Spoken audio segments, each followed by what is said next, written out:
টাকা বাড়ানোর দাবিতে উত্তাল বাঁকুড়া। দীর্ঘক্ষণ পথ অবরোধ করে বিক্ষোভ দেখালেন প্রতিবন্ধীরা। ঘটনাটি ঘটেছে বাঁকুড়ার হেবির মোড় এলাকায়। স্থানীয় সূত্রে জানা যায়, সরকারি ভাতা বা আর্থিক সাহায্য বৃদ্ধি না হওয়ার প্রতিবাদে আজ হেবির মোড়ে রাস্তায় নেমে পড়েন একাধিক প্রতিবন্ধী মানুষ। তাদের দাবি, দীর্ঘদিন ধরে তারা সরকারের কাছে ভাতা বাড়ানোর আবেদন জানিয়ে আসছেন, কিন্তু সেই দাবির এখনো কোনো সুরাহা হয়নি। এই দাবিকে সামনে রেখেই আজ সকাল থেকে তারা রাস্তার উপর বসে পথ অবরোধ শুরু করেন। বিক্ষোভ এতটাই তীব্র হয়ে ওঠে যে ওই এলাকায় সম্পূর্ণভাবে যান চলাচল বন্ধ হয়ে যায়। প্রত্যক্ষদর্শীদের দাবি, অবরোধ চলাকালীন কোনো গাড়ি বা বাইককে রাস্তা দিয়ে যেতে দেওয়া হয়নি, ফলে রাস্তার দুই পাশে দীর্ঘ যানজটের সৃষ্টি হয় এবং সাধারণ মানুষকে চরম সমস্যার মধ্যে পড়তে হয়।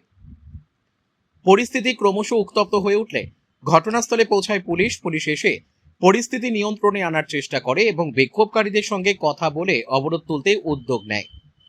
পরবর্তীতে পুলিশের হস্তক্ষেপে পরিস্থিতি ধীরে ধীরে স্বাভাবিক হয় এবং রাস্তা দিয়ে আবারও যান চলাচল শুরু হয়। তবে বিক্ষোভকারীদের দাবি, তাদের ন্যায্য দাবি পূরণ না হলে আগামী দিনেও তারা আরো বড় আন্দোলনের পথে নামতে বাধ্য হবেন।